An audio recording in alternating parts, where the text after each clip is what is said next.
বিসমিল্লাহির রহমানির রাহিম। আসসালামু আলাইকুম। আশা করি আপনারা সবাই ভালো আছেন। আজকে আমি আপনাদেরকে দেখাবো 2 রকমের চাল ও 2 রকমের ডাল দিয়ে হাতে মেখে ঝরঝরে খিচুড়ি রান্না করে। আশা করি এই রেসিপিটি আপনাদের খুবই ভালো লাগবে। আর এই খিচুড়িটা রান্না করার জন্য এখানে আমি 1 কাপ পরিমাণ নিয়েছি ভাতের চাল আর 2 কাপ পরিমাণ নিয়েছি এই যে পোলার চাল। আর এর ভিতর দিয়ে দিব আমি 1/2 কাপ পরিমাণ ভাজা মুগের ডাল। মুগের ডালটা আমি আগে থেকেই ভেজে রেখে দেই। এখন আমি এই যে ডালটা চালের সাথে মিশিয়ে নিলাম। আরও এর ভিতরে দিব আমি 1/2 কাপ পরিমাণ মসুরের ডাল। এখন চাল ডাল সব হাত দিয়ে ভালো করে একসাথে মিশিয়ে নিয়ে আমি এটা পানি দিয়ে আধা ঘন্টার মতো ভিজিয়ে তারপর ভালো করে ধুয়ে নিব। এই যে আমি পানি দিয়ে ভিজিয়ে নিচ্ছি। এটা আমি আধা ঘন্টার মতো ভিজিয়ে রেখে তারপর ভালো করে চাল আর ডালটা ধুয়ে নিব।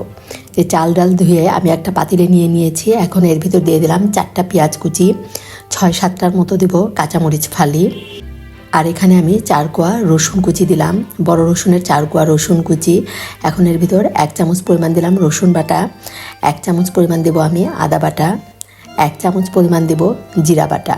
আর এর ভিতরে গুঁড়া মশলা আমি দেবো 1 চামচ লাল মরিচের গুঁড়া, 1/2 চামচ ধনিয়ার গুঁড়া, 1/2 চামচ হলুদের গুঁড়া, আর দিলাম 1 চামচের একটু বেশি পরিমাণ লবণ। আর এখানে দিয়ে দিলাম আমি মটরশুঁটি। আর এখন এর ভিতরে একটা তেজপাতা দিলাম, 2 টুকরা দারচিনি, 4টা সাদা এলাচ আর 5টার মতো দিলাম লং দিয়ে এখন এর ভিতরে আমি প্রায় 3 টেবিল চামচ পরিমাণ রান্নার তেল দিয়ে দিলাম। দিয়ে এখন হাতের সাহায্যে বেশ ভালোভাবে মাখাতে হবে।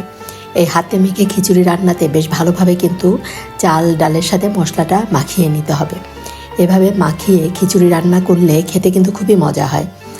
এখন এই যে ভালো করে মাখিয়ে নিয়ে এর ভিতরে আমি আরও 2 টেবিল চামচ পরিমাণ সরিষার তেল দিয়ে দিলাম। এই হাতে মেখে খিচুড়িতে সরিষার তেল দেওয়াতে এই খিচুড়ির টেস্ট কিন্তু আরও বেড়ে যাবে। সরিষার তেলটা দিয়েও আবার আমি সব একসাথে ভালো করে মাখিয়ে নিব। এখানে চাল ডাল মিলিয়ে আমার প্রায় 4 কাপের পরিমাণ আছে।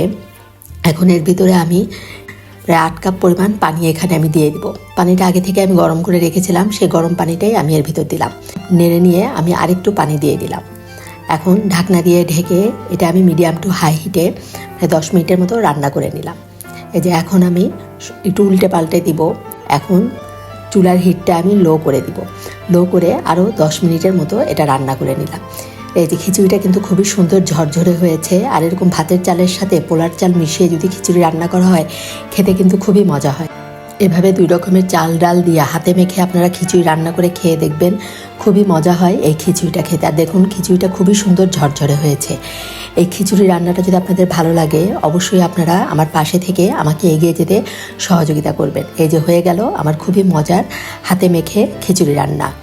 ধন্যবাদ সবাইকে। সবাই ভালো থাকবেন। আল্লাহ হাফেজ।